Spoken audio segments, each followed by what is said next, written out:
اس سے جو ماہانہ انکم آئے گی میں اس انکم کو اپنی ضروریات میں خرچ کروں گا.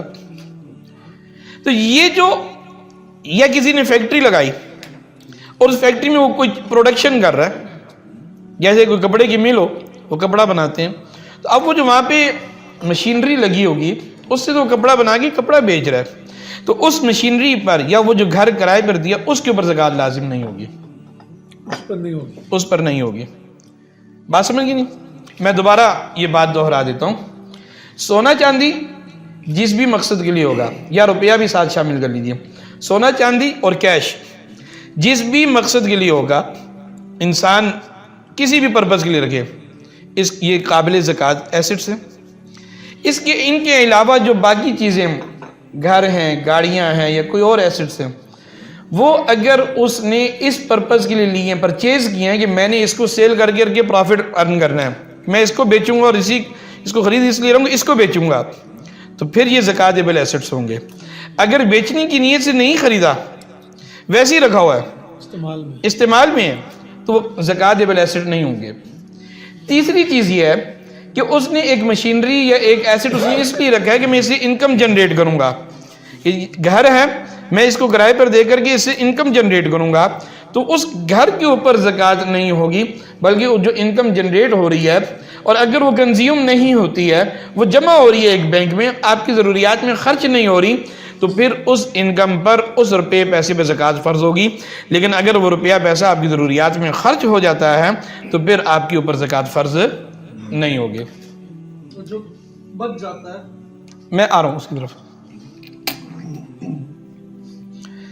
دوسری چیز یہ یاد رکھیں اس زکوٰۃ کے ضمن میں کہ زکوٰۃ کا نظام جو ہے وہ اسلامی تاریخ کے اعتبار سے ہوتا ہے.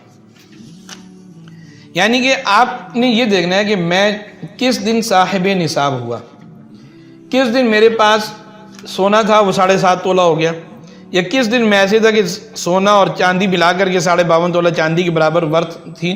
یہ جو ایسٹ ہے جس کو ہم کہتے ہیں صاحب نصاب ہونا، کون سی اسلامی تاریخ کو ہوا تھا. اگلا جب اسلامی سال کی وہ اسلامی تاریخ آئے گی تو میں اپنی کلوزنگ کروں گا اور دیکھوں گا کہ میرے پاس کیا کچھ ہے اس ڈیٹ میں اسلامی سال کے اعتبار سے. اب اس تاریخ میں 3 باتیں ہوں گی. یا تو آپ کے پاس جو ایسڈ جب آپ صاحب نصاب ہوئے تھے 1 سال گزرنے کے بعد ایز اٹ از آپ وہیں پر اسٹے کر رہے ہیں. مثال لے لیتے ہیں، آپ 50 لاکھ روپے کے مالک بنے 1 سال پہلے، 1 سال بعد بھی آپ 50 لاکھ ہی کے مالک ہیں، تو آپ کے اوپر 50 لاکھ کی زکوٰۃ فرض ہوگی. دوسری صورت یہ ہے کہ آپ کے ایسٹس میں ایڈیشن ہو گئی، آپ نے بزنس کیا، 50 لاکھ کے آپ 1 سال پہلے مالک ہوئے، 1 سال میں آپ نے اس کو سرکولیٹ کیا، آپ نے اس پہ بزنس کیا. اب جب 1 سال مکمل ہوا تو وہ ایسٹس 50 کے بجائے 70 ہو گئے، 60 ہو گئے، بڑھ گئے.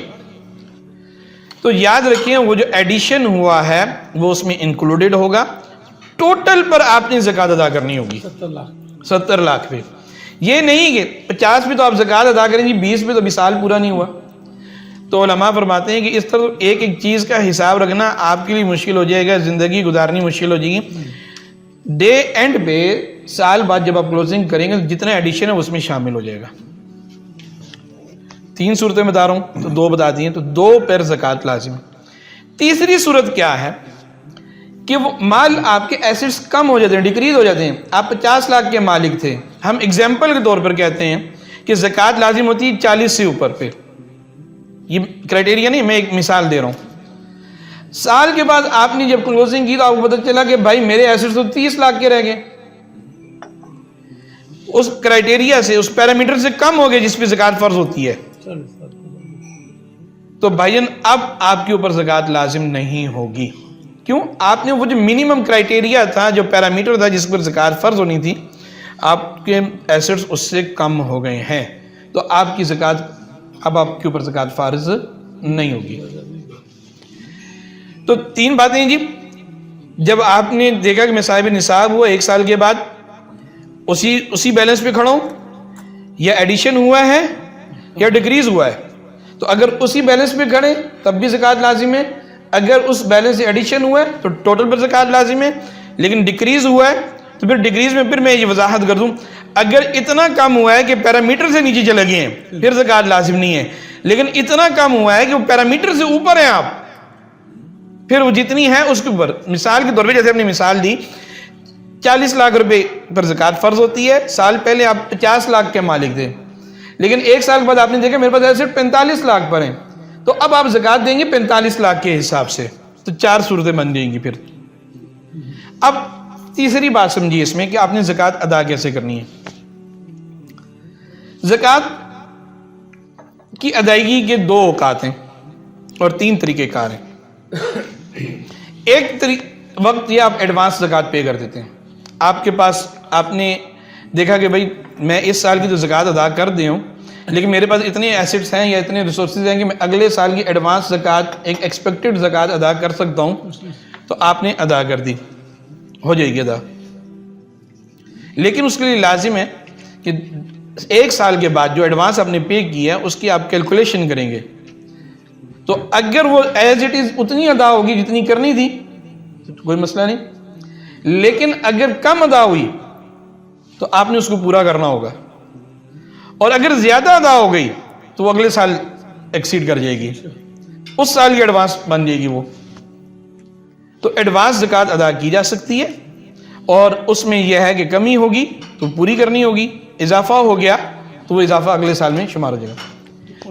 دوسری صورت یہ ہے، سال کے اندر ہی جی میں بتا رہا ہوں، دوسری صورت یہ ہے کہ آپ نے زکوٰۃ فرض ہونے کے بعد کیلکولیشن کرنے کے بعد آپ نے ادا کی۔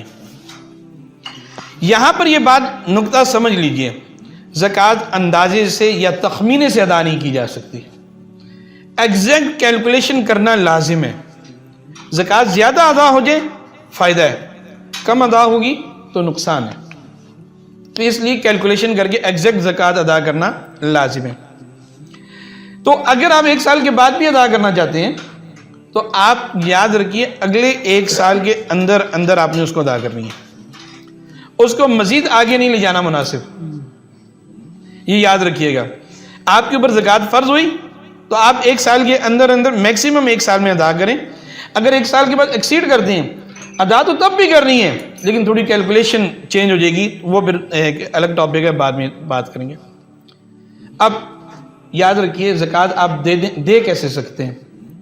پہلی بات یہ ہے کہ آپ روپے پیسے کی صورت میں دے سکتے ہیں، آپ کوئی دوائی خرید کر کے دے سکتے ہیں، آپ کپڑا خرید کر کے دے سکتے ہیں، کوئی ایسٹ ٹینجیبل ایسٹس دے سکتے ہیں، ٹینجیبل ایسٹس دے سکتے ہیں۔ ان 3 صورتوں میں آپ زکوٰۃ ادا کر سکتے ہیں۔ انٹینجیبل جیسے بھئی آپ نے اس کی طرف سے فی ادا کر دی، اس کی طرف سے رینٹ ادا کر دیا، اس کی طرف سے ڈاکٹر کی کنسلٹیشن ادا کر دی، تو اس کے لیے ادائیگی سے پہلے اس کی اجازت لینا کہ بھی میں تمہاری طرف سے، اسے ہم کہتے ہیں کہ وکالت لینا، اس کی نمائندگی لینا، اس کی اتھارٹی لینا کہ تم مجھے اٹارنی دو کہ میں تمہاری طرف سے اس کو دے دوں، تو پھر جو ہے ادا ہوگی۔ اگر آپ نے اس کی اجازت کے بغیر، اٹارنی کے بغیر اگر آپ نے خرچ کر دی تو پھر زکوٰۃ کے طور پہ وہ رقم قبول نہیں ہوگی۔ آپ چاہیں یکمشت ادا کر دیں، آپ کے اوپر 50,000 روپے زکوٰۃ فرض ہوئی تھی، آپ نے ایک آدمی کو 50,000 دے دیا، آپ چاہیں تو 10 آدمیوں میں 50,000 روپے کی رقم تقسیم کر دیں، آپ چاہیں آپ ایک فیملی کو اون کر لیں کہ بھئی میں 1 سال تک آپ کو اتنا خرچہ دیتا رہوں گا تو زکوٰۃ ادا ہو جائے گی، تو میکسیمم 1 سال۔ اور آپ جو ہے نا روپے پیسے کے بجائے کوئی چیز دے دیتے ہیں، کوئی ایسی چیز دے دیتے ہیں، تب بھی جائز ہے۔ زکوٰۃ کی ادائیگی میں نا ایک بات بڑی اہم ہے، میں آپ حضرات کے توسط سے یہ بات اپنے دوستوں سے کہنا چاہوں گا۔ بعض لوگ زکوٰۃ کو تقسیم کرتے وقت اتنے منیمم لیول پہ آ جاتے ہیں کہ لٹرلی میں اگر آپ کو کہوں کہ بعض لوگ 2,000 روپے زکوٰۃ کی مد میں دے رہے ہوتے ہیں، جبکہ لینے والے کو 20,000 کی ضرورت ہوتی ہے۔ تو وہ پہلی بات تو یہ کہ موجودہ دور میں یہ 2,000 روپے دینا اس کے ساتھ مذاق ہے،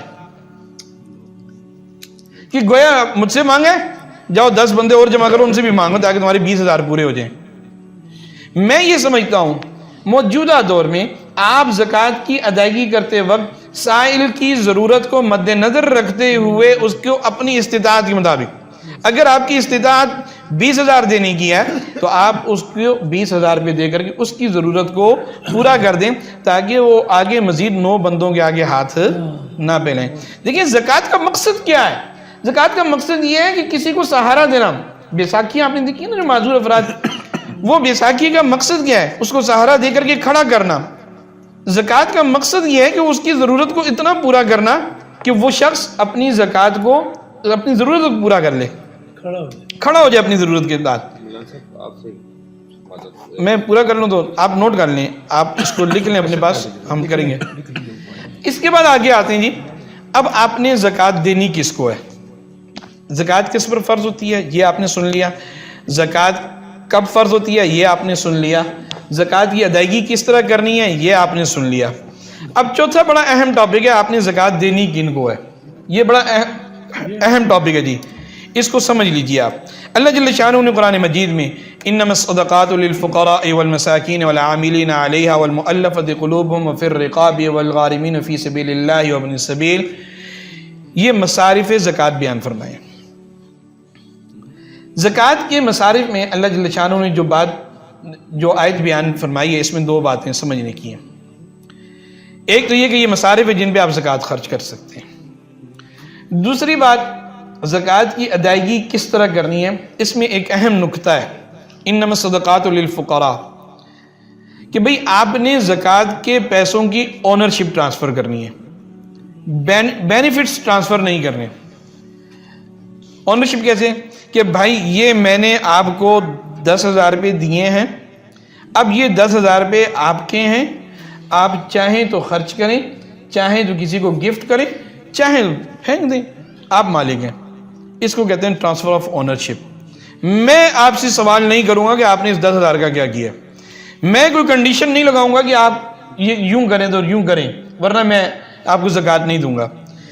انکنڈیشنل آپ نے زکوٰۃ ادا کرنی ہے، یہ یاد رکھیں آپ، اور اس کی اونرشپ انکنڈیشنل جب پے کریں گے تب اس کی اونرشپ کمپلیٹ، ٹرانسفر کمپلیٹ سمجھی جائے گی اور وہ آپ کی زکوٰۃ کی ادائیگی ہوگی۔ آپ کے پاس 1 کروڑ روپیہ، آپ نے ایک مکان پرچیز کیا، آپ نے کہا جی یہ مکان تو میرا ہے لیکن اس میں غریب مسکین آ کر کے رہیں اور رات گزاریں، صبح چلے جائیں، یا آپ نے ایک خاندان کو کہا بھی میں نے آپ کو مکان دے دیا، آپ اس مکان آپ ادھر رہیں لیکن آپ اس کے اونر نہیں، آپ اس کو سیل نہیں کر سکتے، میں جب چاہوں آپ کو نکال دوں۔ تو آپ نے ٹرانسفر آف بینیفٹس تو کیا، ٹرانسفر آف اونرشپ نہیں ہوئی۔ تو ٹرانسفر آف بینیفٹ سے زکوٰۃ ادا نہیں ہوتی ہے، ٹرانسفر آف، آپ نے مکان بنا کر کے اس کو دے دیں، آپ نے مکان بنایا اور وہ آپ نے ایک غریب کو صدقہ کر دیا، زکوٰۃ کے طور پہ دے دیا، تو آپ کی زکوٰۃ ادا ہو جائے گی۔ تو زکوٰۃ کی ادائیگی کے لیے ٹرانسفر آف اونرشپ لازم ہے۔ اس کے ضمن میں ایک چیز اور بھی سمجھیے آپ، ہمارے ہاں گھر میں کام کرنے کے لیے خواتین آتی ہیں یا گھریلو ملازم آتے ہیں، ہم انہیں یہ کہتے ہیں جی آپ کو ہم زکوٰۃ تو ضرور دیں گے، ہم آپ کو تنخواہ اتنی دیں گے لیکن سال بعد ہم آپ کو زکوٰۃ بھی دیں گے۔ گویا آپ کہہ رہے ہیں کہ تنخواہ کم لو اور میں تمہیں زکوٰۃ بھی دوں گا۔ یہ ہمارے معاشرے میں پائی جاتی ہے بات، یہ جائز نہیں ہے۔ آپ نے کنڈیشنل کر دیا اس کو، یا آپ نے کہا بھی میں تمہیں زکوٰۃ تو دوں گا لیکن شرط یہ کہ تم میرا یہ کام کر کے دو، یہ جائز نہیں ہے۔ آپ نے گویا کہ زکوٰۃ کے پیسوں سے اس سے کے عوض میں آپ کوئی خدمت لے رہے ہیں، انکنڈیشنل آپ نے اس کو کمپنسیٹ کرنا ہے، آپ اس کے اگینسٹ میں کوئی سروسز نہیں لے سکتے۔ زکوٰۃ کی مد میں لوگ اپنے ملازم کو تنخواہ دے رہے ہوتے ہیں، تو بھئی یا تنخواہ دو گے یا زکوٰۃ دو گے، دونوں میں سے ایک چیز ہے، تو دونوں اکٹھی کر کے نہیں دی جا سکتی۔ ہاں آپ تنخواہ اس کی پوری مارکیٹ کے مطابق طے کریں، اور جب سال پورا ہو اور آپ کو لگے کہ وہ زکوٰۃ کے لیے ڈیزرو کرتے تو اس کو بونس کے نام پہ آپ اس کو زکوٰۃ دے سکتے ہیں۔ زکوٰۃ دینے کے لیے بتانا ضروری نہیں کہ یہ زکوٰۃ ہے، آپ گفٹ کہہ سکتے ہیں، ہدیہ کہہ سکتے ہیں، تحفہ کہہ سکتے ہیں، عیدی کہہ سکتے ہیں، بونس کہہ سکتے ہیں۔ حقدار ہونا ضروری ہے، ڈیزرو کرنا ضروری ہے، یہ یاد رکھیے گا آپ۔ تو تنخواہ آپ نے مارکیٹ کے مطابق پے کرنی ہے اور زکوٰۃ ایڈیشنل ہوگی۔ اب آ جاتے ہیں دینی کس کو ہے۔ اللہ جل شانہ کی اس آیت رسول اللہ صلی اللہ تعالیٰ علیہ وسلم کی جو تعلیمات ہیں اس کو مد نظر رکھتے ہوئے یہ بات ہمیں سمجھ میں آتی ہے۔ سب سے پہلی بات تو یہ ہے کہ وہ مسلمان ہونا چاہیے۔ غیر مسلم کو زکوٰۃ نہیں دے سکتے۔ دوسری اس سے پہلے بھی یہ بات بھی سمجھ لیجئے کہ زکوٰۃ افراد کو دی جا سکتی ہے، انسٹیٹیوشنز کو نہیں دی جا سکتی۔ زکوٰۃ افراد کو دی جا سکتی ہے، انسٹیٹیوشنز کو، مساجد کو نہیں دی جا سکتی، مدارس کو نہیں دی جا سکتی، ہاسپٹلز کو نہیں دی جا سکتی، یونیورسٹیز کو نہیں دی جا سکتی، این جی اوز کو نہیں دی جا سکتی، انسٹیٹیوشنز کو نہیں دی جا سکتی، افراد کو دی جائے گی، انڈیویجلز کو۔ تو انڈیویجلز کا مسلمان ہونا لازم ہے، غیر مسلم کو زکوٰۃ نہیں دی جا سکتی، یہ یاد رکھیے گا، زکوٰۃ ادا نہیں ہوگی۔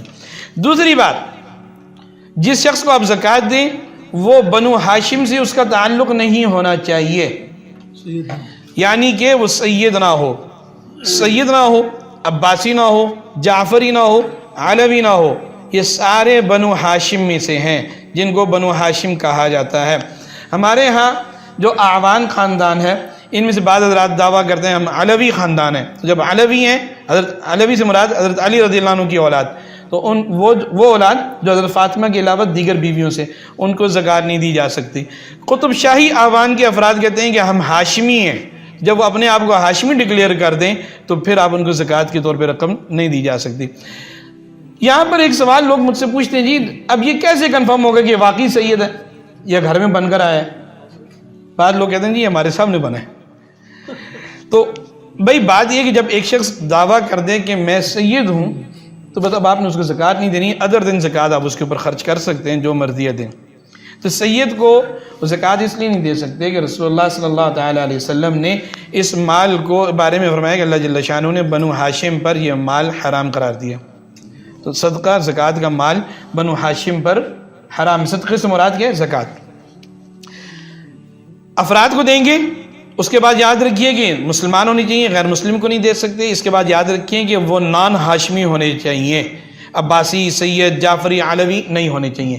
اس کے بعد یاد رکھیے اس کے ساتھ پیرنٹل یا آپ کی میریٹل ریلیشن نہیں ہونے چاہیے۔ پیرنٹل سے مراد کیا ہے؟ باپ بیٹے کو نہیں دے سکتا، بیٹا باپ کو نہیں دے سکتا، دادا کو نہیں دے سکتے، پردادا کو نہیں دے سکتے، یا دادی کو نہیں دے سکتے، یا پوتے پوتی نواسی نواسی کو نہیں دے سکتے۔ تو یہ پیرنٹل رشتہ ہو گیا نا۔ میریٹل ریلیشن نہیں ہونا چاہیے، شوہر بیوی کو نہیں دے سکتا، بیوی شوہر کو نہیں دے سکتا، یہ یاد رکھیے گا۔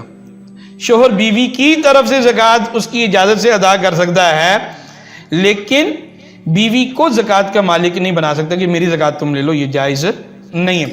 البتہ اگر ایک شخص نے ایک عورت کی بیوی تھی، اس بیوی کی طلاق ہوگی، عدت گزر گئی، اب وہ اس کے لیے اجنبی ہو گئی، تو باقی شرائط کے ہوتے ہوئے وہ اس کو زکوٰۃ دے سکتا ہے، لیکن جب تک وہ بیوی کا سٹیٹس ہے تو اس کو زکوٰۃ نہیں دے سکتا۔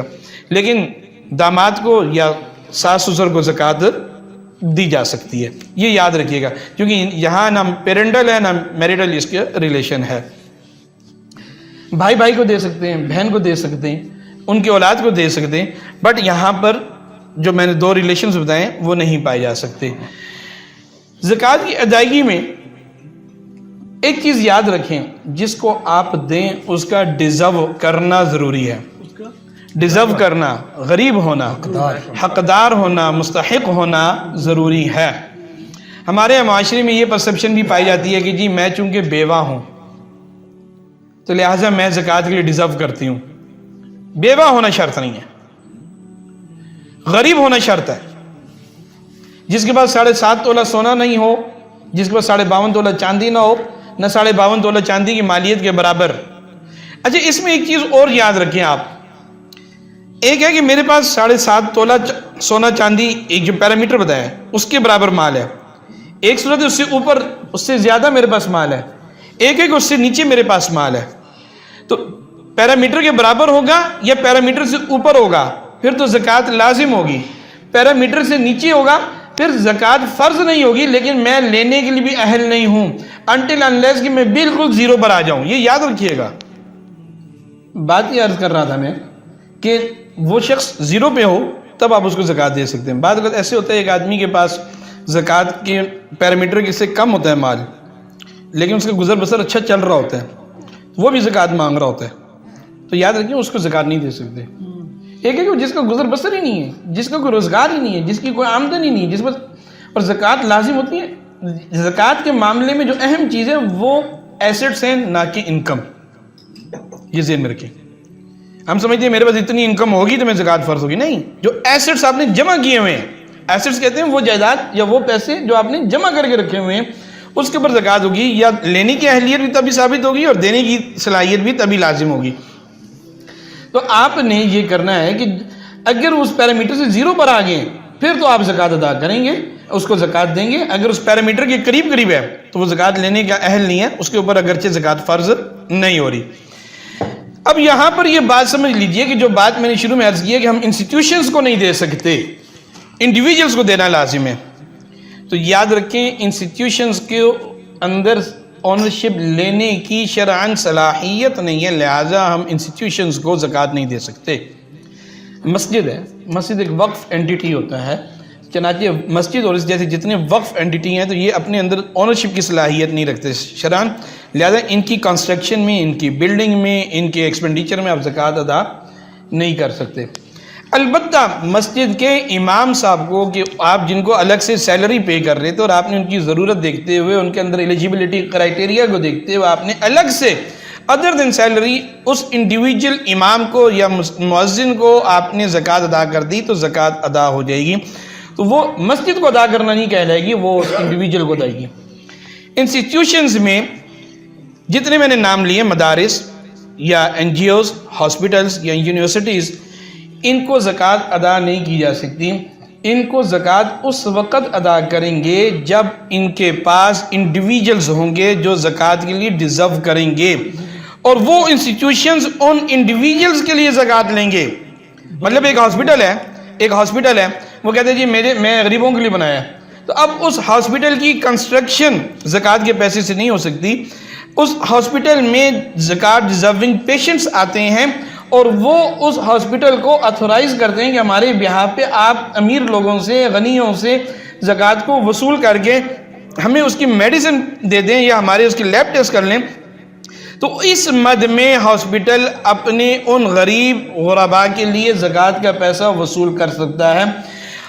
بہت ساری این جی اوز، بہت سارے ہاسپٹلز جو ہیں زکوٰۃ کا پیسہ لے کر کے کنسٹرکشن میں یا مارکیٹنگ میں، ایڈورٹائزمنٹ میں یا بی او ڈی کے جو سفری اخراجات ہوتے ہیں ان کے اوپر خرچ کرتے ہیں، تو یہ جائز نہیں ہے. جتنے پیسے غلط ادا ہوں گے وہ دوبارہ ادا کرنے ہوں گے، وہ درست ادا نہیں ہوں گے. اب اگر کوئی المیہ یہ ہے کہ ہمارے موجودہ دور میں اکثر انسٹیٹیوشنز یا یونیورسٹیز یا جو این جی اوز ہیں وہ زکوٰۃ کے اوپر کام کرنا چاہ رہے تھے، زکوٰۃ فنڈ لینا چاہ رہے تھے، لیکن انفارچونیٹلی دے ڈونٹ ہیو زکوٰۃ کنسلٹنٹ. یہ المیہ ہے ہمارا کہ زکوٰۃ کنسلٹنٹ نہ ہونے کی وجہ سے وہ زکوٰۃ کی غلط یوٹیلائزیشن کر رہے ہوتے ہیں. تو انڈیویجولز پر لازم ہے، افراد پر لازم ہے، جب بھی کسی انسٹیٹیوشنز کو، کسی ہاسپٹل کو زکوٰۃ دیں پہلے پوچھیں کہ آپ کے پاس زکوٰۃ کنسلٹنٹ ایک مفتی صاحب ہیں کہ نہیں جو آپ کے زکوٰۃ کے مسائل کو اتھورائز کریں، اتھینٹیکیٹ کریں، اس کو ویٹ کریں کہ آپ واقعی ہم سے زکوٰۃ لے کر کے غریبوں پہ خرچ کر رہے ہیں. یہ پورا ایک پروسیجر ہے، کیونکہ یہ ہمارا بھی ٹاپک نہیں ہے اس لیے میں اس پہ جا نہیں رہا. یہ پورا ایک پروسیجر ہے کہ ایک این جی او کس طرح زکوٰۃ وصول کرے گی اور اس کو کس طرح اپنے انڈیویجولز پر خرچ کرے گی. یہ پورا ایک میکینزم ہے. تو جب تک ان کے پاس زکوٰۃ کا شریعہ کمپلائنٹ سسٹم نہیں ہوگا تو آپ ایسی کسی انسٹیٹیوشن کو، یا بہت بڑا ہاسپٹل ہی کیوں نہ ہو، آپ اس کو زکوٰۃ نہیں دے سکتے. میں نے بہت سارے انسٹیٹیوشنز کو وزٹ کیا اور یہ لیکنگ میں نے پائی. دیکھیں بات یہ ہے، ہم دنیا میں کوئی بھی ادارہ بناتے ہیں تو ہم ہر قسم کی کنسلٹنسی لیتے ہیں، لیکن ہم شریعہ سے ریلیونٹ کنسلٹنسی نہیں لیتے. یہ ہمارا المیہ ہے بہت زیادہ. ابو راسل احمد، ابھی آپ نے مدرسے کا نام بھی مدارس کے بارے میں میں وہی عرض کروں، میں نے عرض کیا کہ انسٹیٹیوشنز میں جب تک انڈیویجولز نہ ہوں تو مدارس کی کنسٹرکشن کے لیے زکوٰۃ کا پیسہ نہیں لیا جاتا.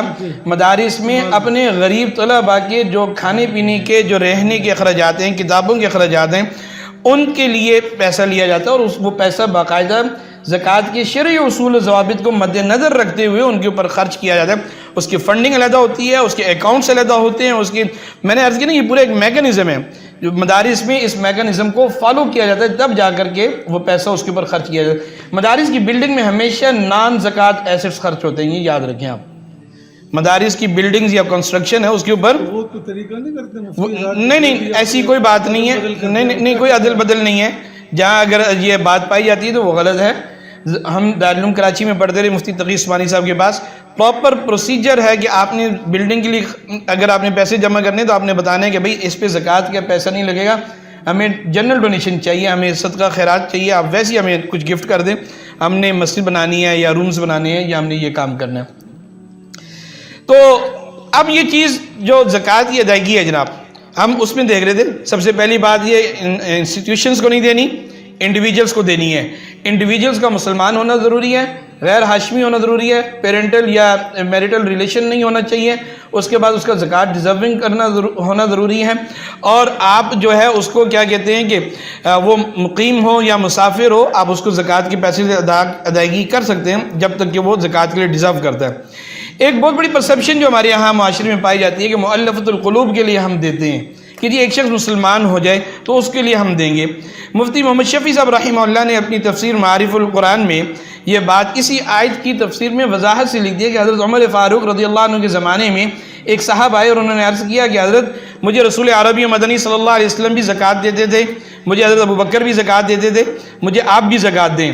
تو حضرت عمر رضی اللہ عنہ نے فرمایا کہ جس وقت تم اس وقت آتے تھے تم اگرچہ زکوٰۃ کے لیے ظاہراً ڈیزرو نہیں کرتے تھے، وہ امیر آدمی تھے، تو تمہیں اس وقت اسلام کو تمہاری ضرورت تھی، اب تمہیں اسلام کی ضرورت ہے، لہذا اب تم ڈیزرو نہیں کرو گے. اب صحابہ کا اجماع ہو چکا ہے کہ غیر مسلم کو مؤلفۃ القلوب کے لیے زکوٰۃ نہیں دی جا سکتی، پہلی بات.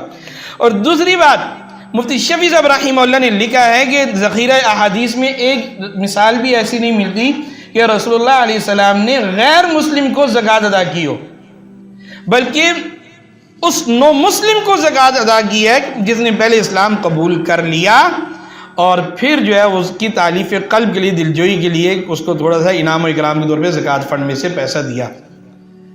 غیر مسلم کو مسلمان بنانے کے لیے نہیں. بلکہ ایک واقعہ آتا ہے کہ رسول اللہ صلی اللہ علیہ وسلم کے زمانے میں ایک صاحب مسلمان ہوئے تو آپ علیہ الصلوۃ والسلام نے ان کو دلجوئی کے لیے پیسے دیے. تو وہ گئے اپنے خاندان میں کہ بھائی وہاں جاؤ، مسلمان ہو جاؤ، وہاں تو اللہ کے رسول پیسے بھی دیتے ہیں، مدد بھی کرتے ہیں.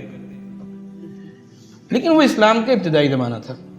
تو تالیف قلب کے لیے آج کے دور میں زکوٰۃ غیر مسلم کو نہیں دی جا سکتی. نو مسلم کو بھی اگر آپ نے دینی ہے تو وہ اس صورت میں جب کے لیے وہ زکوٰۃ کے لیے ڈیزرو کرتا ہوگا.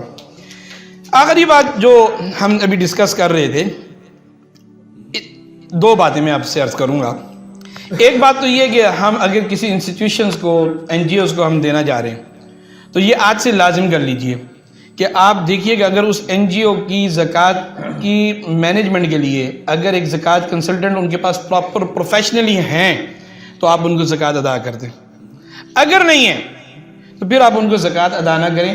کیوں؟ اگر وہاں پہ غلط ادا ہو گئی اور آپ شرعاً وہ ادا نہ ہوئی، یو ہیو ٹو ری پے، آپ نے دوبارہ ادا کرنی ہے. ایک صورت یہ ہے کہ آپ نے ایک بندے کو زکوٰۃ ادا کی، زکوٰۃ ڈیزرونگ سمجھتے ہوئے کہ آپ نے اس کو ویریفائی کیا، آپ نے اس کے بارے میں جانچ پڑتال کی، خاموشی سے حالات معلوم کیے اور آپ کو لگا ہی از ڈیزرونگ فار زکوٰۃ، تو آپ نے اس کو زکوٰۃ ادا کر دی. اور بعد میں پتہ چلا کہ وہ تو زکوٰۃ کے لیے ڈیزرو نہیں کر رہا تھا، آپ کی زکوٰۃ ادا ہو گئی ہے. کیوں؟ آپ نے اس کو پہلے ویریفائی کر لیا تھا، ایسیس کر لیا تھا. ویریفیکیشن کی اگر غلط ہو، میں وہی عرض کر رہا ہوں، ویریفیکیشن غلط ہوگی نا. آپ نے اپنی طرف سے ایفرٹ کی، اگر آپ نے وداؤٹ ایفرٹ دے دی اور وہ ڈیزرو نہیں کر رہا تھا then you have to repay it, جب آپ کو پتہ چل جائے. جی ہاں. لیکن اگر آپ نے پہلے اسیس کیا اور اسیسمنٹ غلط ہو گئی، آپ نے اپنی طرف سے اس کو درست سمجھ کر کے ادا کی تو وہ اس وقت ادا ہو جائے گی، بھلے وہ بعد میں ڈیزرو نہ کرے. تو اسیس کرنا، اچھا اسیسمنٹ کے لیے، ویریفیکیشن کے لیے یہ لازم ہے کہ ضروری نہیں کہ آپ اس کی عزت نفس سے بھی کھیلیں. میں نے یہ لفظ ذرا سخت استعمال کیا ہے کہ بعض لوگ پراپر انویسٹیگیشن شروع کر دیتے ہیں. بھئی آپ اس کی عزت نفس کو مد نظر رکھتے ہوئے اس کے بارے میں پوچھیں، ہاں بھائی تمہیں زکوٰۃ کے لیے وہ ڈیزرو کرتا ہے کہ نہیں کرتا. اگر آپ کو لگ جائے وہ کر رہا ہے تو آپ اس کی عزت نفس کو مجروح کیے بغیر آپ اس کو زکوٰۃ کے پیسے سے مدد کریں گے. نہ بتائیں یہ زکوٰۃ ہے، آپ کہیں میری طرف سے گفٹ ہے. ایک اور بات، میں جو آپ بزنس کمیونٹی کے حضرات کے توسط سے اپنی پوری بزنس کمیونٹی سے بات کرنا چاہوں گا. اللہ جل شانہ نے آپ کو بڑا اچھا موقع دیا. آپ آج کے دور میں ایک فرد یا کئی افراد مل کر کے ایک انسٹیٹیوشنل لیول پہ آپ کام کریں. انڈیویجول لیول پہ آپ ہر ایک کو زکوٰۃ دے دیتے ہیں, کسی کی ضرورت پوری ہو جاتی ہے, وقتی ضرورت پوری کرتے ہیں. اس کے لیے آپ لانگ ٹرم پلاننگ کریں کہ آپ کے پیسے سے زکوٰۃ بھی ادا ہو, آپ کے پیسے سے اس امت کی اور خصوصاً اہلیان پاکستان کی ایک لانگ ٹرم تعلیمی ضرورت بھی, علاج معالجے کی بھی ضرورت ہے, انٹرپرینورشپ کی بھی سکلز ہیں, بہت ساری چیزیں ہیں جس کو آپ علماء کے ساتھ ڈسکس کر سکتے ہیں. آپ اس زکوٰۃ فنڈ کو آپ شریعہ کمپلائنٹ طور پہ اس انداز سے یوٹیلائز کریں کہ آپ ایک انسٹیٹیوشنز بنائیں اور الٹیمیٹلی کوشش کریں وقف کی جو سنت ہمارے معاشرے میں ختم ہو چکی ہے اس سنت کو دوبارہ ریوائیو کریں. میں کبھی وقف کے موضوع پہ ٹاپک پہ بات کی تو میں آپ کو حضرات صحابہ کی مثالیں دوں گا. رسول اللہ صلی اللہ علیہ وسلم نے مسجد قباء, مسجد نبوی اور اس کے علاوہ کئی باغات ہیں جو رسول اللہ علیہ السلام نے امت کے لیے وقف فرمائے تھے. ہم اس سنت کیا ریوائیو کریں. میں کئی دفعہ جب گزر رہا ہوتا ہوں تو میں یہ سوچتا ہوں کہ اگر آج ہمارے معاشرے میں سبزی کے باغات یا پھلوں کے باغات اگر ہوتے وقف بیسس پہ تو سبزی اور پھل اتنا مہنگا نہ ہوتا معاشرے میں. آج غریب آدمی بھی جا کے پھل کھا لیتا, غریب آدمی بھی سبزی کھا لیتا. تو میری یہ آپ سے التماس ہے, پراپر کسی عالم سے, مفتی سے آپ کنسلٹ کریں اور ان کی مشاورت سے آپ لانگ ٹرم پلاننگ کر کے اپنی زکوٰۃ کے پیسے کو یوٹیلائز کریں. شارٹ ٹرم پلاننگ میں نہ سوچا کریں. جب آپ بزنس کرتے ہیں تو لانگ ٹرم سوچتے ہیں نا. تو یہ صدقہ جاریہ ہے, اس کے بارے میں بھی ہمیں لانگ ٹرم سوچنا چاہیے. اللہ جل جلالہ مجھے اور آپ کو عمل کی توفیق نصیب فرمائے, جو کمی بیشی رہ گئی اس کو معاف فرمائے. اللہ پاک ہمیں زکوٰۃ کی درست ادائیگی کی توفیق نصیب فرمائے.